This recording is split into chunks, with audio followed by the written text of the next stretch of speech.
Good afternoon. আজ আমি আবার চলে এসেছি এই সতে প্যানে একটা রান্না দেখানোর জন্য। আমি সতে প্যানটাকে গরম করে নিচ্ছি, হিট করে নিচ্ছি। হিট হয়েছে কিনা দেখছি আর কি। তো আজকে আমি করতে চলেছি সেটা হচ্ছে যে রাঙা আলু, মানে লাল আলু, যেটা রাঙা আলু দিয়ে টিক্কি, মিষ্টি আলুর টিক্কি। তাতে আমি দিচ্ছি রাঙা আলু আছে, আর আছে আমার চাট মশলা, একটু নুন, আর আছে ধনেপাতা আর লঙ্কা স্বাদ মতন, আর হচ্ছে গরম মশলা। আর যদি কারো ধনেপাতা না থাকে তো কেউ কসুরি মেথিও ইউজ করতে পারেন। তো আমি ওটাকে প্রথমে সেদ্ধ করে নিয়েছিলাম, ওটা আমি ভিডিও করতে ভুলে গেছি, বা সেদ্ধটা দেখাতেও আমি ভুলে গেছি। একেবারে মেখে নিয়েছি, মেখে একেবারে প্রিপারেশনে চলে যাচ্ছি। তো ওটার জন্য আমি ভিডিওটা করতে পারিনি তখন।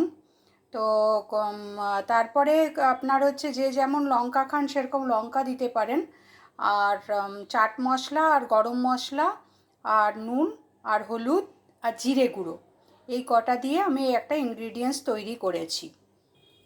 তারপরে আমি আবার চলে আসলাম, সেটা হচ্ছে যে আমি একেবারে জিরো অয়েলে করছি। মাত্র এক ফোঁটা তেল দিয়ে ব্রাশ করে আমি ওটাকে মেখে নিয়ে গোল গোল আকারে গড়ে নিয়ে ওটাকে তৈরি করেছি।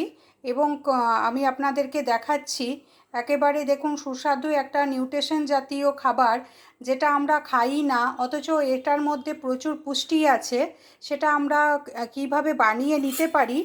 এই যে দেখুন কি সুন্দর একটা চপের মতন ফুলেছে। তবে আমি কোনো সোডা বা কিছু দিইনি, যেহেতু আমি হিট করে নিয়েছিলাম, তাই আর কি আমার কোনো বসে টসে যাচ্ছে না।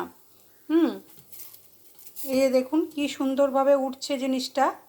তো এই রকমভাবে আমরা কিন্তু আলুর টিক্কিটা রান্না করতে পারি, যে কোনো টিক্কি রান্না করতে পারি। আমি গাজর বিটেরও টিক্কি এরকমভাবে করতে পারি। তো এই রকমভাবে দেখুন সামান্য তেল দিয়ে ব্রাশ করে নিয়ে একটা সুস্বাদু রাঙা আলুর টিক্কি, লাল আলুর টিক্কি আমি বানিয়ে ফেললাম। Thank you.